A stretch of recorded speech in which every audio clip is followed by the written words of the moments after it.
Welcome to CEO Sales Sessions. I'm Gazzy, your host, former political staffer turned entrepreneur and founder of Sales Beyond Scripts, where I build CEOs whose sales feel effortless and profit becomes inevitable.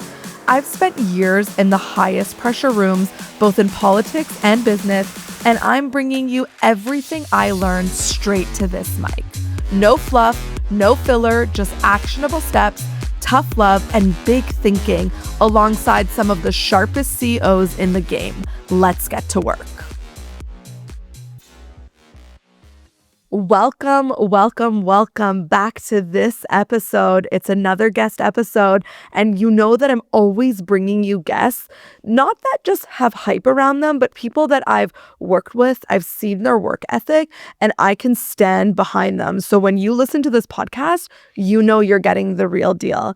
And today, I'm bringing you actually an old classmate of mine. We used to go to high school together. He then became an entrepreneur. I became an entrepreneur. And here we are years later working together. And he's actually my first male guest on the pod. So Trevor Davis, welcome to the CEO Sales Session. Thank you for having me, Gazzy. An honor to be here. I have a little bio of you that I'm going to read, but I'm going to make it short because I want to get into the deep questions that I have for today. So let me tell you who Trevor is on paper. Trevor Davis is the founder and CEO of DigiWell Marketing, a Toronto-based company that builds AI-powered marketing and operating systems for founders and teams. He started as a copywriter, which is how we started working together, but that was before the AI era, which has now pulled him more into that space with email automation and eventually into building full operating system for growing businesses. As I told you, Trevor's my high school classmate turned colleague. And since 2020, we've been collaborating on client projects, scaling companies together by combining our strategy and systems, and a whole lot of HubSpot in between. So I'm so grateful that you were in Canada, because that doesn't happen always, so that you could be on the episode. So thanks for being here. Yeah, great to be here. Well, one thing you should know about Trevor is that he's a bit of a nomad. So over the last few years, you've traveled to 29 different countries. Is that right? A couple times back to a couple repeats as well. Yeah. Yes. And that's funny because you and I also met in Costa Rica once. Yeah. While we were traveling. Crossing paths. That was great. Yeah. Yeah.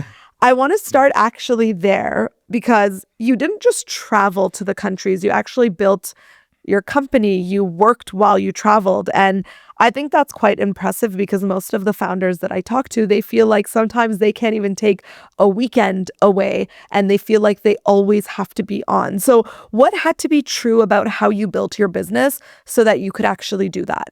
Yeah, that's so true. I feel like it's so easy to get pulled into the entrepreneurial grind and hustle and just work through the weekends, work through the evenings, and let that, overwrite the reason why you actually got into business in the first place, to enjoy the lifestyle, the flexibility.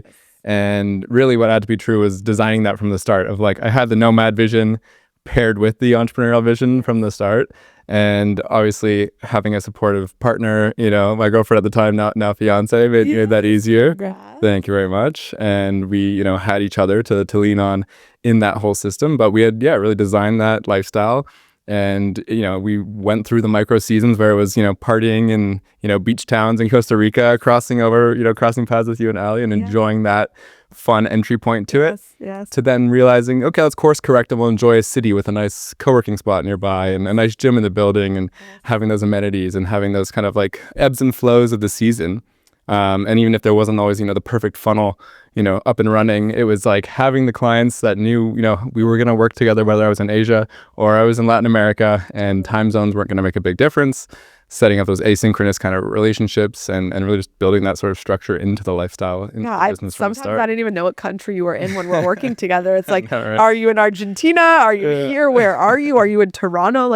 Who knows? But I think it's because from what I saw, it's you always had your shit together and you were always, it's you're so organized and systems and everything is always so clear. And I think, well, correct me if I'm wrong, but because everything was so you had, I don't know, I'm how do you travel and work at the same time? What was it were you really clear with systems? Did you have boundaries? Did you set your day? Because 29 countries while building, what did that actually look like? Yeah, it was definitely a work in progress. And I think we had to learn those lessons early on of being like, okay, that was a little over indexed onto the fun, exploration side. Let's pull it back to the business front. Yes. And then setting those systems up. But even as far as like the personal systems went, as well as the business systems. So, whether it was having a VA to support on things and having, team and reasons to, enjoy the balance, knowing things were still getting done. But also recognizing that, yeah, we could set up shop in a new place with the right setup. And we were going to continuously reinvent the wheel, being like, where are we working today? Like, sometimes it was jumping cafes in, Bali, and that was the less productive setup versus a nice dedicated desk in an apartment and a co-work across the street. So, yeah, really building the systems in our lifestyle and in the business to really support us as we were going. And what countries do you think had like a nomad vibe? And that was a big part of it. We loved building in those nomad cities. Like, even if it was just the one city itself, even if there wasn't the huge, nomad scene, like a whole, island of Bali was, very much nomad everywhere you go in that spot. But seeing somewhere like Buenos Aires in Argentina, and there was like the one weekly meetup each week, and we knew that we'd go and connect with other entrepreneurs, other like-minded nomads who built this lifestyle by design and have the businesses to support it. So yeah, places like that, certain spots in Thailand, of course, the cheaper Southeast Asian countries we loved for the culture, the food, the different, beautiful aspects of it, but also the community. And it was cool to know that you could always meet people who are in that same sort of, space. That's pretty cool, especially because entrepreneurship can get lonely. That's one of the things that we hear. It's like you don't always have colleagues. You're not meeting people. I mean, that's the beauty of our business. We could really work from anywhere, but that's also like you need that sense of community. So I guess that was one of the things that you guys really were leaning on, is finding communities in the different countries that you were in that were just like-minded, maybe not speaking the same languages necessarily or coming from the same backgrounds, but sharing this, I guess, it's this way of thinking about wanting to enjoy life fully and letting go of, like, I don't know, I always admire people who don't feel like they need to be stuck in a certain place and have this desire to explore. Like, that's good vibes. That's one of the reasons why we loved working together. We had that. I respected that you were doing that and you always got your shit done. And I think finding other like-minded people like that was probably a really big part of that journey for you. Yeah, absolutely. From, new partnerships, new clients, new just friendships where it was like, oh, okay, we're not alone in this journey. I know I always had my partner, as far as not literally physically being alone. And I know people get lonely when... Was she also an entrepreneur? She was finishing her master's online through that whole time in psychotherapy and also supporting me in the business. So great way to be able to work together and have that sort of, ease of setting those boundaries and working together to hold ourselves to a work season when it needed to be that. Yeah. And to, complement each other. But yeah, always having new friends, returning friends, places we would visit. We'd meet someone in Argentina and catch up with them. And we were actually with friends multiple times where we met up in Asia and then back over in Mexico, enjoyed Dia de los Muertos together in Oaxaca, all kinds of cool experiences. What a nice memory. Yeah. And I think you bring up a good point, because a lot of us get into entrepreneurship because we want to get away from this rigid lifestyle, but sometimes we end up getting so busy as founders in that, what you said, that hustle and that build, that we forget the essence of like, hey, you're only going to be this age once. Also enjoy while building. But I get it. It's a bit of a pull, because it's like, oh, prioritize scaling the business, but it's also like you want to enjoy those once in a lifetime experiences as well. And there's seasons for it, right? Yeah, like at the time we traded the 9 to 5 for maybe a shorter day, and now we've traded that for maybe longer days in this Toronto chapter. And nice feedback and have that chance to reconnect with old friends and clients and partners alike, and have the space and time to do that in this season. So now it's a build season for you. There we go. Okay, so I want to talk a little bit about AI today, because obviously that's such a top of mind topic for people building systems these days. But I want to even pull back pre-AI days, because you and I have been working together for years now. We've built out systems for clients, collaborating on different businesses and building for them as well. And I had this one case study that I was like, I want to talk about this one. And obviously, client privacy, we're not going to say the client's name, but we built out an automation for a client. And one email, and I know this because I went back and looked at the report that we sent the client at the end of our 6 months together. And I remembered that one email that we had plugged in like 3 months in. So within a 3-month span, that email had generated over $10,000 for them. And I was like, yes. So I want to talk about that. The power of automations, email marketing, And also, we studied the heck out of the client journey to know exactly when to send that email and how to capture that. But I want to hear it from your mind. What do you think we did well? How was that possible? I know this isn't a one-off example and you've seen this multiple times, but if we just use that one example, what do you think made that possible? Yeah, I mean, I think it really comes down to, again, designing the system to allow for that result from the start with, you coming in with a strategy, knowing what the team needed, what that, software pick was going to be, having the, HubSpot, plan and architecture for us to pull that off. And then obviously knowing, we had to reach the right person at the right time with the right message. And, we've got that dialed in with the segmented list, with the right automation for the right people on that list. And even, bringing in lead scoring and bringing in the added elements of really knowing who those hottest leads were to reach them with that right message. And obviously great copy and great timing with the automation in place to pull all together. Yeah. That's literally like our love language. When you and I could talk about this forever, but I want to kind of go deeper into it so someone could take away how they could do this for their own business. So we collaborate because I can really understand sales systems and helping clients and really getting to understand what they need. And then you have this whiz mind that can come in and actually, from a technology standpoint and from a building and copy and structure standpoint, kind of bring those two together. So when you say like we talk to the right people at the right time, I want the audience to understand that like we had created, I even think of like the Miro board visual of like when said person comes into our, let's call them universe, this happens. Then after this happens, there's 3 case scenarios based on what happens in their journey. And you and I had really created a mix of human touch and automated system where based on that journey and what the client pain point was, you had the right messaging at the right time. So it actually wasn't even one of the first emails that converted. It was later in the client journey. And I think it was that we had studied that journey so well of like, what are they going to be experiencing after this point? And when that person read that email, multiple of those people to have generated 10,000, it spoke to them at the right time. And what I love about it is that the humans had to do no extra effort to make that happen. We set it up once, and probably to this day, it's continuing to bring repeat clients. What's the power of email automation in that? Yeah, I mean, like you said, designing the whole map, we could have the elements where, okay, here's where, a sales rep is going to make a touch point and there's those parts on the journey. But then having this piece where we're going to have that segmented exact user where they are in their journey and bring that right message to them at the right time. I think that's the power of, again, could be doing that from anywhere, waking up in, the middle of the Amazon River and knowing that email is still being sent without us having to be there and having someone on the team being a part of it. So, it came down to, like you said, starting with the strategy, mapping it out. We knew where that user was going to be, understood the journey, understood the market and the business they were in, thinking of the different clients we've worked together. You could see a big market shift update in the industry, and that might affect that user, that potential customer differently. Let's bring that into the message. Yes. We've tied that in and made it so it's relevant, it's timely, bringing all those components together at the same time to make it so that we've got the right triggers, we've got the right messaging, we've got the right, follow-ups through the whole journey, and we've designed it from the start, like you said.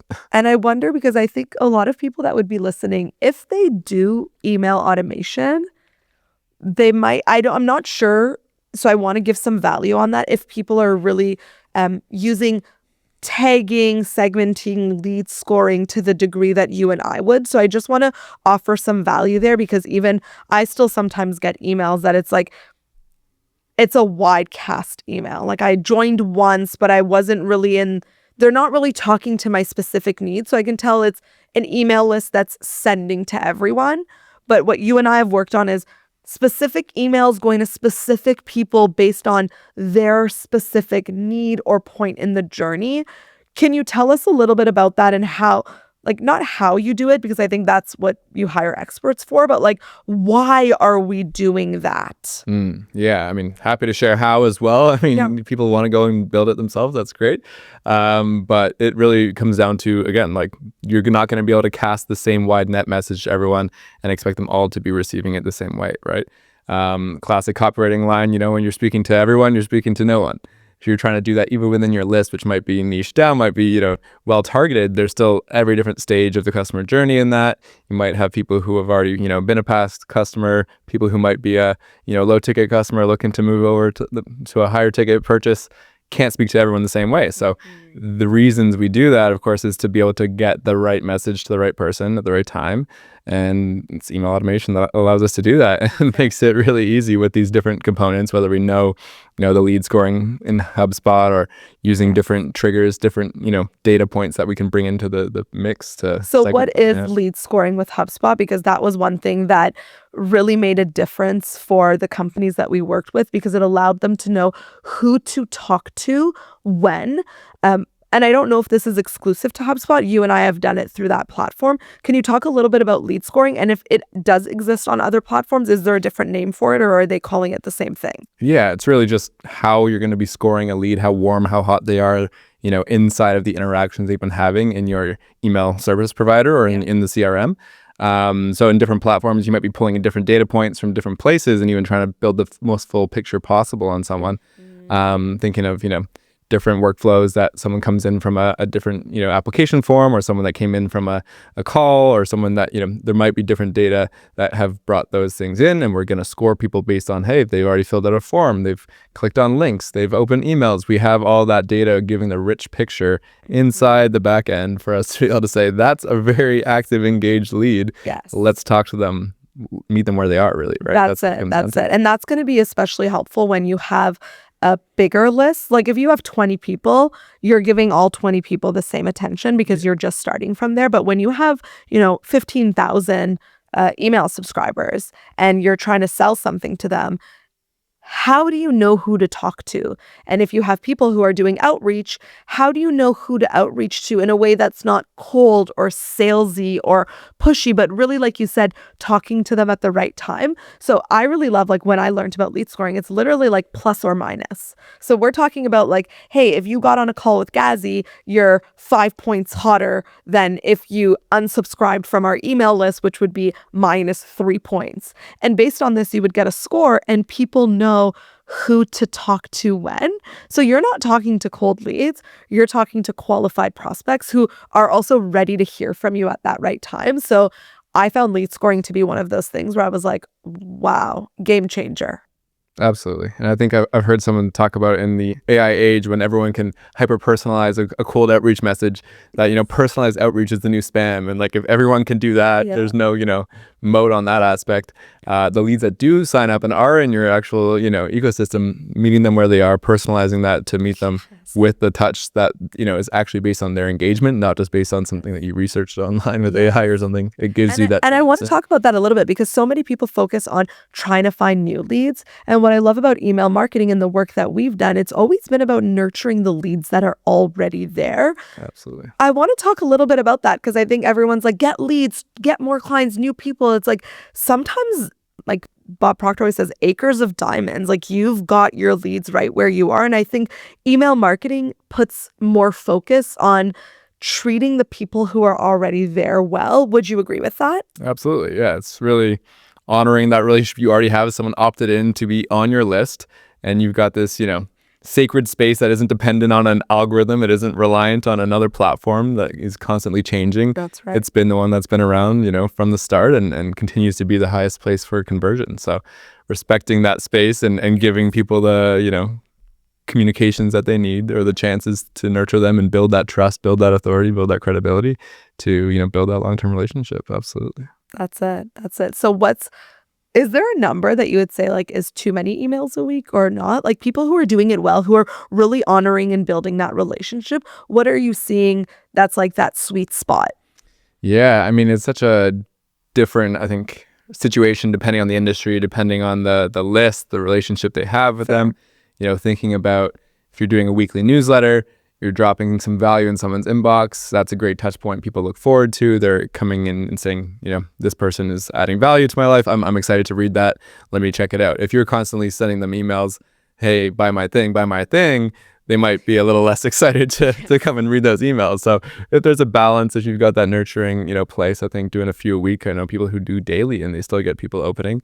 So finding the balance between, the value and the selling and in what degree your, list is open and excited to read those emails and get that from you is, really and I think you're more likely to open it if there is value. Like obviously over time, if you provide value, then your audience is continually opening those emails.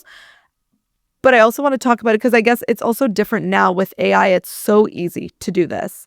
Before, I mean, you and I literally would work together where you would copyright and spend days writing things. That's not necessarily the case anymore. So I want to talk about that. Like, what do you see changing in the AI space with the email side of things? And then also, I want to talk about like what things should we be delegating to AI and not. But before we go into the AI thing, I just want to touch on it in the sense of email marketing still. So how are you seeing it changing now with AI? Yeah, great question. I mean, it's touching everything as we know, especially in marketing. Even as we talk about segmentation strategy and knowing that, you've got these different buckets on your list, even to build out the whole, sales flow and the Miro boards that we used to manually, you could really build that picture, help you draft the vision and laying out the different, research points you have on the different people, on their user journeys, on their customer journeys. And then you could really help, lay out those drafts for all of them and have that opportunity to, shift the way that you're communicating without having to be in there manually writing every single email, thinking in the headspace like I used to, being like, okay, this is, for user A, this is for customer B. Like we're trying to write these segmented messages to reach everyone at the right time. And now you can really just build those personas, build those avatars, and then know that each time you're going to hit them with the right language, have those sort of pieces saved inside of the AI process. And it just gives you more opportunity to segment more easily without having as many resources involved to write the perfect messages for every single person. And I think you touched on something important. Even last night, I was at an event with TD, and the question was, will AI replace the humans? And like, obviously the bankers were like, no, because you need like empathy and compassion and understanding every user case scenario.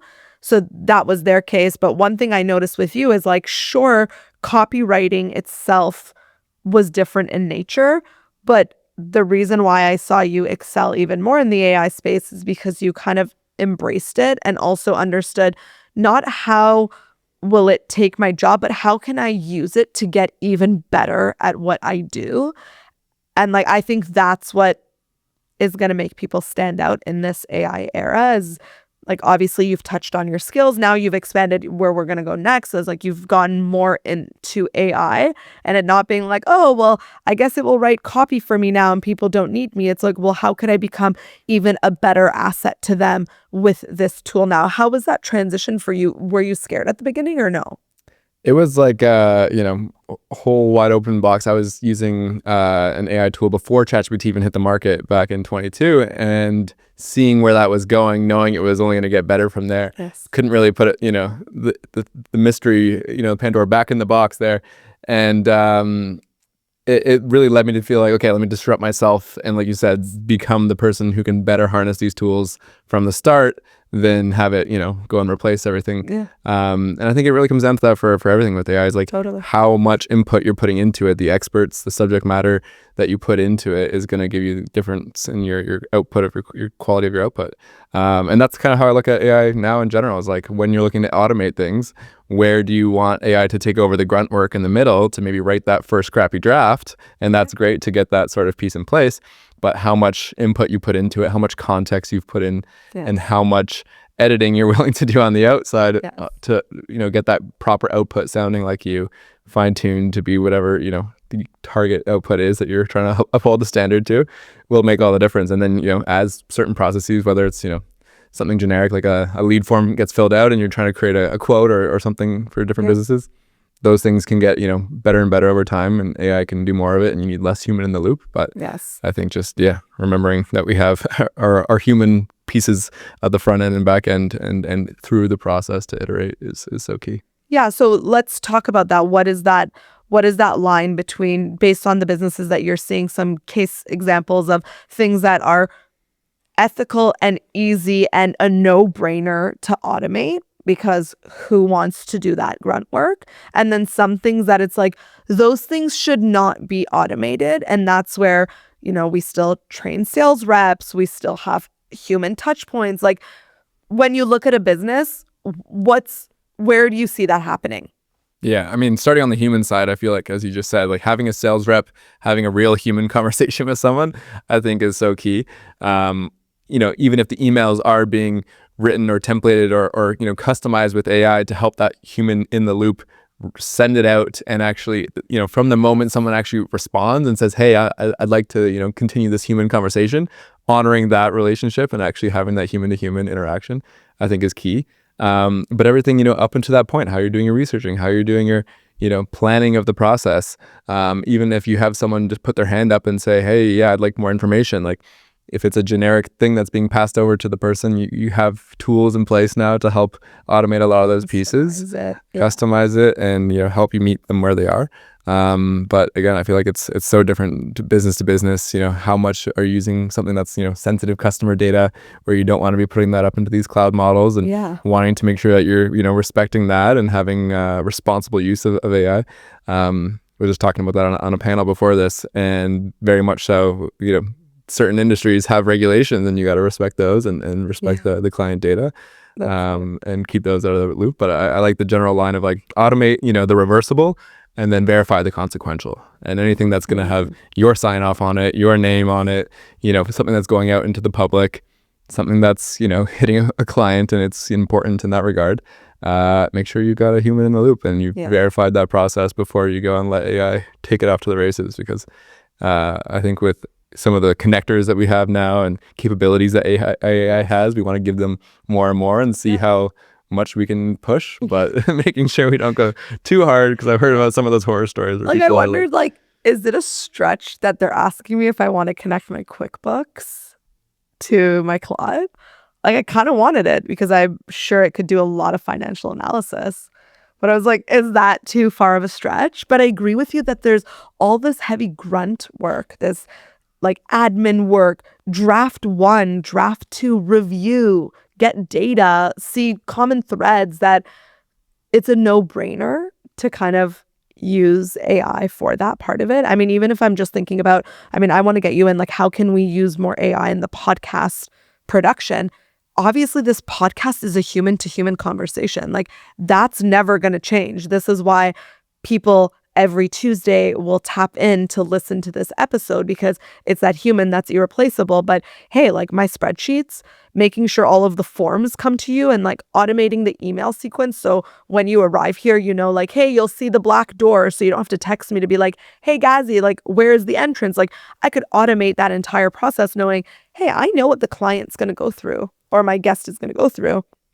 How can I create like checkpoints for them with an automated process that's ethical? Like I don't want to draw the line. Like I'm not trying to use AI to be unethical. I'm trying to use AI to be more productive, right? So it's like, absolutely, yeah, how can I use it to do things that are not going to get me in trouble? I'm not going to give it the contracts, but I am going to ask it, hey, is there a way that I should automate this process? Hey, if I'm going to bring Trevor onto this, what do you think Trevor should focus on? And I think those are parts of the bit that it's not as like risky even, where it could save you so much time that it's just like productivity increases. Yeah, absolutely. And I think even laying that out when you kind of go to look at, okay, what's your AI strategy going to be like? Like when I'm building out an AIOS, operating system for different pieces of the pie you could pull together, be like, okay, where do I have these different, tools and different things that could be speaking together, pulling that data in to make it one cohesive, story that you can tell. And maybe that's the QuickBooks. Maybe for someone it's not, and you want to leave that out. Maybe it's, pulling in the Google Drive or the email. So you have those things all in one place. And I think really just mapping out all those different steps kind of the same way you would to see what you could, hand off and delegate to another human on a project, seeing where you could do the same thing with AI and let it take certain pieces and parts of a process, even if it's not taking over the whole thing, because you're wanting to keep some of it, held in for the human. But yeah, that makes sense. Personal preference as well as just, integrity with the data and what it is. Yeah, and what tech is going to be most helpful. Like it's it's easy for me to connect Notion and Claude because my operating system is in Notion, and that also talks to Google Drive. And it's nice because when Claude creates the documents, I can just save directly into Google Drive. So there isn't like, I mean, you have to be okay with giving your information, but at this point I'm like, make my life easy, connect all the things together, Right, add it straight to my calendar if you can, because before that would have to be a manual thing that I would like screenshot to my team member to be like, hey, Nika, can you plug this in the calendar? It's like, why do I need to do that now when Gmail just says, hey, do you want me to like integrate this right into the calendar? It's like, yeah, I would love that. Yeah, it's AI not replacing people, but just elevating everyone in the That's it. process to, you know, have more empowered tools at our fingertips, and also, you know, not having to do certain grunt work pieces that we can now focus better on our zones of genius and in our areas of the business that we want to focus on.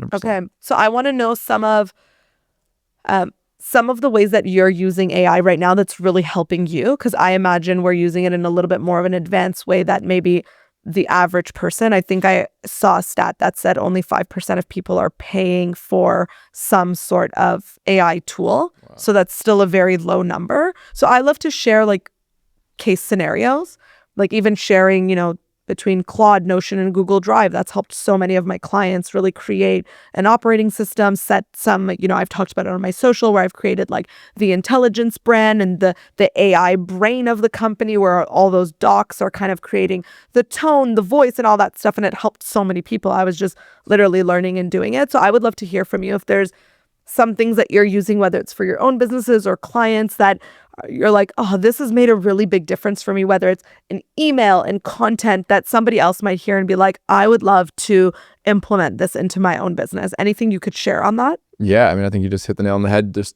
using some of those connector tools, right? Yep. Having MCP connections, API connections, whatever it is, there's built-in connectors inside of Claude or inside of ChatGPT or Codex or Perplexity computer, whatever you're using. Yep. Man, everything now has some degree of, you know, let me plug in my tools that I'm already using and going through and just seeing where those are already pre-built and where you can minimize the need to be copying and pasting, speaking from one to the other. Like what? What are you using? So specifically Notion, I think, is a great one. Yep. Same thing. You're always going to have a new Notion page automatically updated from Claude, or, you know, things that you don't have to be manually doing. You could have a task manager, any databases, whether you're doing the same thing in Airtable, databases and Notion. All of that data can now be two-way synced.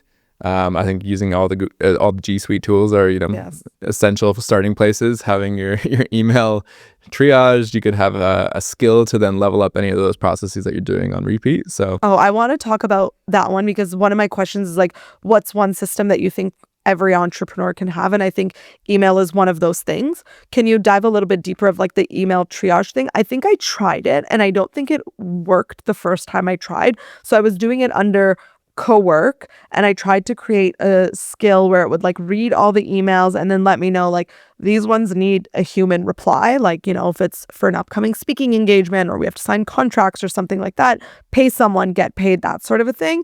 But then like try and delete stuff that I didn't need. I'm not sure that it worked. So can you teach me in live time, like what are we setting up? And is it, what I wanted was that it would email me every morning with kind of like a brief. That's what I saw. I was like, oh, I would love that setup. Can you tell me like what that could look like? absolutely. So a few limitations and opportunities in that. So starting with just like what skills are in general for people who don't know, any task that you have that you want to do on repeat, you can create a skill for it. And that is basically just this like preset plan that, you know, you can just simply call on each time with a / command inside of Claude. Now it's inside of Codex, same thing inside of Perplexity or Manus. And you can basically just say, hey, let's do the inbox triage. And it knows based on your preset rules what that looks like. So you could either call on it yourself, or to your point, you could use an automation to run that same call on a cron job. And the limitation on the automation is that if you have it set to be through co-work, that actually will only run when your laptop's open and online. Exactly. So when I said downside, email me the debrief at 7 a.m. Right. But I don't open my laptop till like 9:30. So, okay, so this is why it's not working. Right. But if you moved over to Claude Code and you're feeling a little bit more advanced and want to set things up there, you could set up an automation in the cloud, and that will live on Anthropic servers and it will actually fire at that same time. So you could set it up to be a Slack message. You could set it up to be a, trigger right to your inbox and giving you a summary update. So I'll get, the same thing, a Slack message every morning or a Slack message every week for something that you want to have on repeat.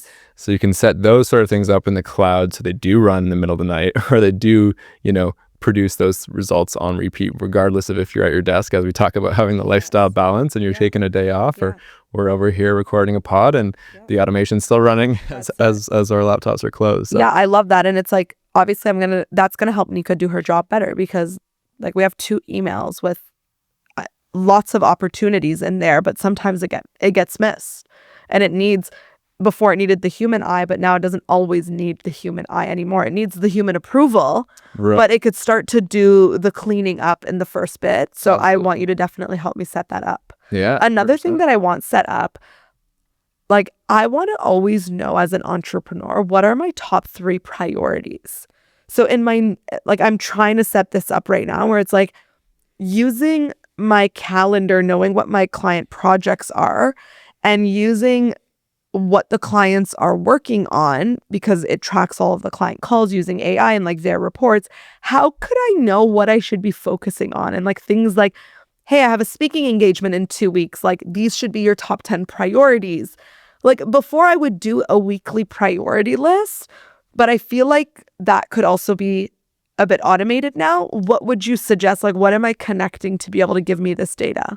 Yeah, so a few layers you could bring into that. I mean, knowing that you already have your Notion connected. Yes. Maybe you have your, bigger goals and plans, everything in there. Yes. And knowing that Claude can always go and pull on that and read that specific page if you've given it that access. Yes. So that's an opportunity to pull from there. Another thing that if you're using... for example, sorry to interrupt, if I gave it like my quarterly goals as a document. Mm-hmm. So if it knows your high level priorities and then filtering against that as, okay, what's on the list this week, it could then say, okay, let's check the calendar, let's check the inbox, what fits up against those priorities. Bam. And you could be doing that from the Notion, or you could be building that right in where it doesn't have to do a tool call over to Notion to check. It actually remembers that, and you've got that already set up inside of your Claude.md, or you've got that set up inside of a context file that's in place either in your project or inside of your actual folder structure inside of Claude Coworker. That's so good, because as entrepreneurs, sometimes there's shiny object syndrome and there's a lot coming up and we're constantly like addressing fires. And I feel like, at the beginning of the year, you set out your yearly goals, your quarterly goals. And I feel like to help, it's kind of like having, a project manager check in with you. And it's not to say I wouldn't do that with my team, but it's just, again, helping us be really clear, cross-checking, saying, hey, you told us this was the priority. Like, every month, this is how much we want to bring into the company. How's that going? We're looking at the revenue tracker. We're comparing that to how many sales calls were there. Like, I love AI because I think it could understand and kind of mirror back data opportunities to me in a way where, because I'm not a naturally a number-ish person, it could go with my strategy mind and pull. So now it like opened a whole new thing. I'm like, oh my God, I could give it my annual sheets of like, this is Q1, Q2, because I do that with myself and my clients, but I didn't think to give it to that to help pull the priorities. Absolutely. Yeah. There's another connector for that, another API, another MCP. Having all that pulled in, centralized, like you're saying, having your financials, having as much of your operating system inside of that is what, I think is the opportunity now that the models are getting so good that you could have a fully structured, folder structure that it pulls from for all the different areas of your business. The folder structure is on the actual computer, not inside of Claude Project. Though it's the one that's on the computer that it makes reference You got to. it. Yeah. So if you're using Cowork, if you're using Claude Code or over on Codex, all of those are going to be pulling and actually building up files inside of a folder structure on your computer. So while it might fill up your hard drive faster, it does give you that chance to have all that context and those pieces. This is why I have no space. But that's one of the things that Ali and I did that weekend that we did our Claude Mastermind, was we built out all of these, what we called like the AI brain, the intelligence documents of content, of sales, of team structure, of roles and responsibilities, so that literally in 48 hours, I educated it to know every single thing about my brand. And not only was that obviously helpful for the output of what AI was going to give me, but as a founder, the exercise of getting that clarity, of going back and saying, what is the mission again? What is the vision again? What does this person do? how would I describe Trevor's involvement in this project? It almost got me to be even more clear. So I know sometimes people are like, oh, AI is a lazy approach, like you're not doing as much. We did so much work to build that out. And it was such a good exercise. And then obviously the output of the content now is like always crisp because every time it's writing something, it's pulling from like 100 past captions, a bunch of past emails, all these Zoom transcriptions. So the tone of it is like, that's Gazzy.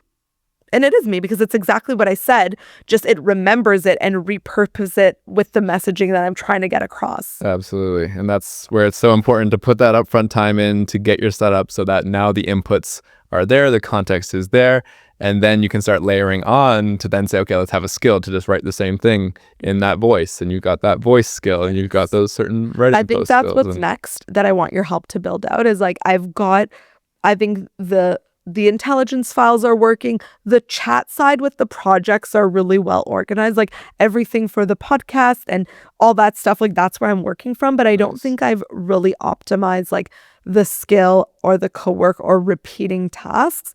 I've dived into the agents a little bit, but very briefly. I think that's what's next. So how do you learn that other than asking AI itself, but like, and hiring people? How do you know its capability if you don't know? Yeah, I mean, and it's ever evolving every single week. It. There's new upgrades, new models, new features. I think starting with like just looking at the foundations is going to be your context layer. I think of having those three. So as you said, you've nailed the context layer. AI now knows about your business, who you are, how you like to write, what your past posts look like, having the whole corpus of work.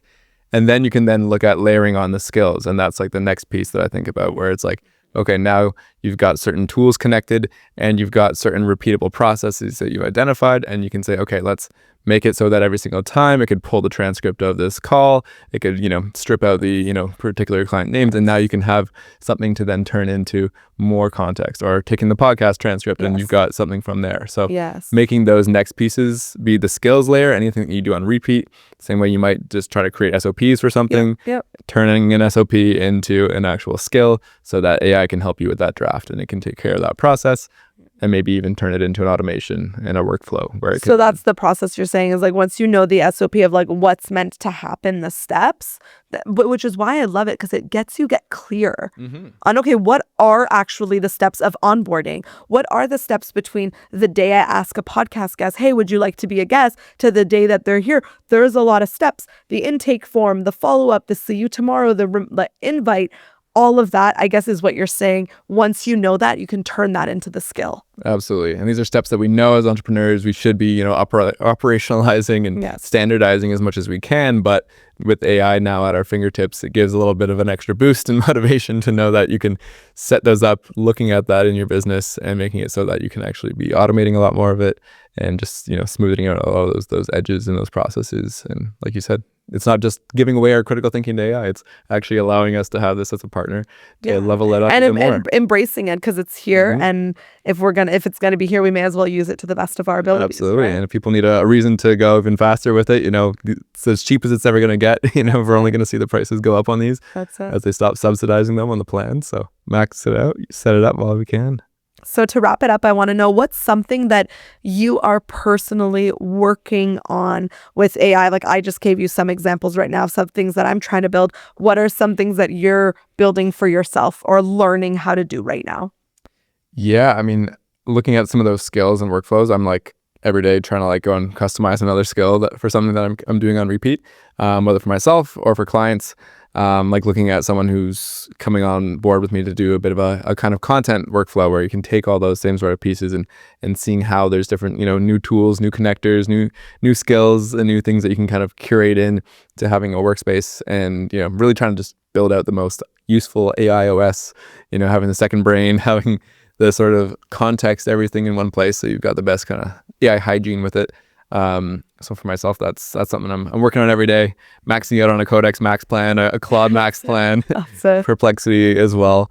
And, really just trying to build out the skills, build out that infrastructure because it's only going to compound for us as we go more. That's it. Well, always a pleasure working with you, Trevor. Always a pleasure to chat all things building and scaling. I think we gave a lot of good value away, and hopefully people are getting inspired to take action on some of those things to build. If people wanted to get connected with you, learn a little bit more about what you do, what's the best place to stay connected? Yeah, you can go check me out at digitwellmarketing.com. And that's probably the best place there or over at LinkedIn. Okay, perfect. And we'll drop all those in the show notes below. Thanks for being here, and we'll see you all next Tuesday. Well, that brings us to the end of today's episode. Thank you for sharing your time with me. I know as a CEO that time is your most valuable asset, so let's make it worth it. What's one thing that you're going to implement or embody today? Because listening without action is just entertainment. So DM me your takeaway on Instagram at AuthenticGazzy. I want to hear it, and I promise you I will hold you accountable. And if this episode resonated, share it with a woman in your circle who needs to hear this. And if you haven't already, follow and subscribe so you never miss a Tuesday. I'll see you next week.